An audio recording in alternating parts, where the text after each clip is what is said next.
Wednesday, December the 1st is World AIDS Day, and in our support and commitment to this cause, we are dedicating today's shows to matters HIV and AIDS, focusing on the risk of HIV infection in our communities. A very good morning to you and a warm welcome to Bonita's House Call here on SABC 2. Maafrika Borwa Amat Katiba Hotawa Hayaka. I'm Dr. Victor Ramathesele. Let's talk about Saturday, Hora Haile Yaborobong Hussein. Now, there are many people in our communities who find themselves more at risk or vulnerable to HIV infection due to their jobs, their biological status, sexual behavior, and many other factors that we'll hear more about in today's show. But we'll also look at what individuals, communities, companies, and to some extent government can do to minimize these risks. Please remember to call us on 083-913-4687 with your questions or comments on the risk of HIV infection, or you can send your SMSs to Bonitas, followed by the number 33723. We'll also see an insert that is going to shed a little bit more light on the subject. But first, let's welcome into the studio our panel of the day, comprising Dr. Toby Mbengashe from the National Department of Health, as well as Dr. Thabani Nkwanyana from Anova Health Institute. He'll tell us a little bit more about that. And we also have Dr. Eric Heffer from the South African HIV and AIDS Clinicians Society. And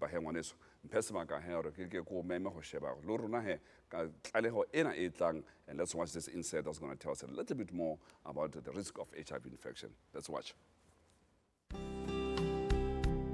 HIV/AIDS is currently one of the greatest threats to global development and stability. It is a long-term humanitarian crisis that will last for decades. Since the emergence of the epidemic, more than 60 million people worldwide have been infected with the virus. Over 20 million have died. Poverty, civil conflicts, and cultural practices regarding sexuality are the main causes for the spread of the disease.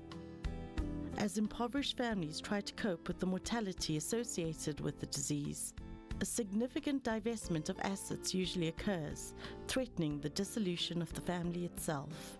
It's obvious that women are being impacted by HIV at an alarming rate. The sad truth is that women are more vulnerable to HIV infection in many ways. Some of these vulnerabilities that are unique to women include heterosexual transmission. Women are especially susceptible to heterosexual transmission physically because the mucosal lining of the vagina offers a large surface area to be exposed to HIV-infected seminal fluid. Anatomical differences between men and women mean transmission from men to women is easier than the other way around. Much like the rectal mucosa makes transmission during anal intercourse easier. Gender inequities. Especially in developing countries, prevailing gender inequities lead to high-risk behaviors. For instance, in many cultures, women are not free to refuse sex or to insist on safer sex using condoms. Men assume a position of power and control over women, minimizing the amount of input and consent from women. In addition, women have less access to employment and education in these developing countries. Often, the sex trade is one of the few options for women trying to earn money and support themselves and their children. Finally, sexual violence against women is very high in some areas, again exposing women to high-risk behaviors without their consent. There are a number of things that can be done in order to reduce the burden of the epidemic among women. These include promoting and protecting women's human rights and increasing education and awareness. Yeah. World AIDS Day. Dr. Mbengashe, thank you very much for joining us this morning. By the way, you are in the National Department. What do you do exactly? Yes, I'm actually, thank you. Good morning. I am the National Chief Director for HIV and AIDS and sexually transmitted infection. That means really I am actually responsible for the national program at the National Department. Of course, the other big things that we do and I'm responsible for is the AIDS City campaign. I am the national coordinator of the AIDS City campaign. Huge task, huge task. We'll hopefully be having the minister early in the new year just to tell us a little bit more about how that HCT campaign is going and where we are, and how we are also looking forward to hear what the president is going to announce on World AIDS Day about progress that has been made insofar as that matter is concerned. World AIDS Day, where is it going to be held this year? World AIDS Day this year is actually in Garsebande in Mpumalanga. It's in the area around called Piet Retief. Driefontein, and it's a small little community over there, and that's really where it's where really the event is going to take place, the main event. But as you know, that provinces also have their own events, so there will be different events in different provinces, but the main national event is in Mpumalanga, Driefontein, at Driefontein and Piet Retief. Now, we know that the South African National AIDS Council, which is the driver really, led by government but involving civil society around our response as a country to HIV and AIDS, is led by the Deputy President, Ramathesele, but also when AIDS Day, we usually have both the President and the Deputy President. Last year in Pretoria, that was the case. Is it going to be the case again this year? Yes, I think last year we had an extraordinary World AIDS Day. The President was there, and he made some extraordinary policy directions. Didn't he just? Yes. He actually was an extraordinary, and we're very hopeful that the President will be here at this World AIDS Day. Currently, we still have not been having a final word. Either it will be the Deputy President or the President, depending on the schedule, but it will be definitely a President's event. He might not be there himself, but whoever there will be representing the President. We'll talk a little bit more about that later in the show. Dante, ANOVA, that's the institution that you represent, ANOVA Health Institute. What is ANOVA? Yes, good morning, Victor, and all viewers at home. ANOVA is basically a non-governmental organization that deals with HIV and AIDS pandemic in South Africa, and also concentrates on teaching for nurses.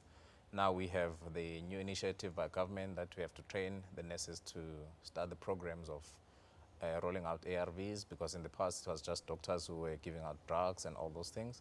So in terms of trying to make this accessibility wide for the public, we have to allow the nurses and even more people to roll out these ARVs.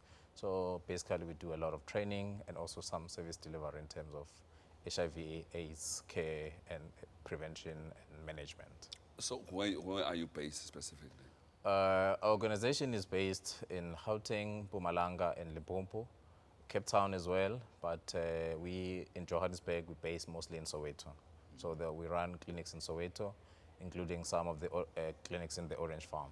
Yeah, not in KZN, the most affected province in the country, around HIV and AIDS? Well, it is most affected, but obviously there's a lot of NGOs that are around, and I'm sure in KZN, there's I think there's another NGO called Broadreach, and all other NGOs, even all other provinces are actually covered. So just the provinces cover, NGOs covering different provinces. It's my favorite province. That's why I trained medicine. So you know you've got to understand. Yes, well, it is widely affected. Yeah, well, obviously we want to make it's just one of those things that we have to deal with as a country. Yes. Dr. Heffer, your organization has been in the media and everywhere, lots of noises that it makes around critical areas, around how doctors should get involved and other healthcare professional training and everything else. This organization, who are the members of the South African HIV and AIDS Clinician Society? Victor, it's an association for people that care and treat HIV patients. So it's not just a special interest group alone. So we allow members from doctors, nurses, and other interested professions to become members of the Clinician Society. We currently have about 14,000 members, so it makes it one of the world's largest special interest groups, and it's based in South Africa. It originated out of the private sector. It's grown from 250 members to this number now, and it's, as you said, its role is to assist treaters in being up to date with guidelines, so it assists with the development of guidelines. It assists with the development and integration of services with the Department of Health and the private sector as well. So our main function is as a facilitator and the custodian of best practice guidelines and bringing that to the treaters and making it available to our doctors and nurses. Now let's come to the subject of the day now. Today we want to talk about this virus, the HIV virus. What is so unique about this virus? Its danger and its uniqueness is that it's a species jump. So as we've had with avian flu and with swine flu, the moment a virus has found a unique way to jump from one species to another, it poses a significant threat. Are you saying it did not originate in humans? No, it didn't originate in humans. So we've been able to track it back. It's a lentivirus, so it comes from the primates. And we haven't had any experience with it. Now, what is primates? I mean, apes, monkeys. Oh, okay. Our cousins. Yeah, Oh, our okay. cousins. Apes, monkeys, and all right. That's right. So they've had hundreds of thousands of years of experience with lentivirus, and so they've lived with the lentivirus. And then in 1930 and in 1940, there was a species jump, and that is then developed into HIV-1 and HIV-2. I see. And so it's a new infection for us. And that's why our immune systems are still not able to cope with it and hasn't had the track record to cope with it. And that's why it's so devastating to the immune system, to the human immune system. And it's found unique weaknesses in the immune system, that it actually attacks the generals of the immune system first. So it is the CD4 receptor that is on the CD4 cell. It's a specialized white cell that coordinates the immune response. And this virus has found a way to identify this cell and prioritize its attack on the cell, and thus causing the collapse of the immune system and eventually the death of the host due to opportunistic infection. Let's explain this simple thing now, that you got somebody who has developed this virus. Like he said, it's a virus that targets blood cells, specifically white blood cells, and specifically the CD4 cells, as they are called. And it attacks them and it stays in them, stays within those cells. Now, why can't we eradicate it? Why can't the body get rid of it like it does many other viruses, like the cold and the flu virus?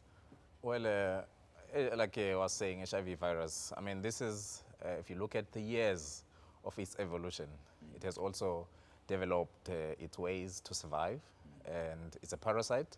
It cannot live outside the body or outside or on its own, basically, so it needs a host. So when it gets to you, and obviously its interest is to replicate itself, to save its generations and all those things. So it has a way of trying to evade the immune system.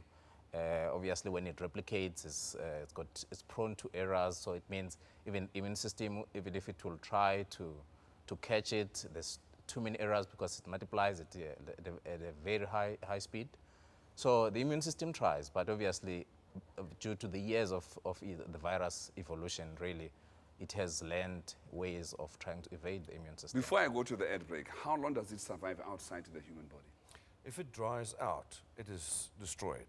But if it stays in a fluid, it has been shown to be viable for up to 4 weeks in a vial or in a syringe. Can I carry a blood syringe with HIV and chase people with it? And That's correct. Is that so? It's very frightening. I thought that was rubbish. You can we've indeed. been, Oh boy. that was the initial thinking, but the virus didn't read that article. And I did, but the virus didn't. Yeah. So it can survive outside the human body if it is in a human fluid like blood for up to 4 weeks. All the cells can die, Yeah. but the virus remains patent. So if it is then exposed to live cells, it will infect them again. Ngwaneso, le hoja Basotho ba re ho fahlwa le shebileng kapa ho khoptjwa e le maoto a mane re ntse re tshwanetse gore re qobe maemo a ka beang maphelo a rona tsietsing mabapi le lefu lena la phamokati kapa la mosollahlapi. We'll continue our discussion on the risk of HIV infection hang re khutla papatsong ha Ramathesele.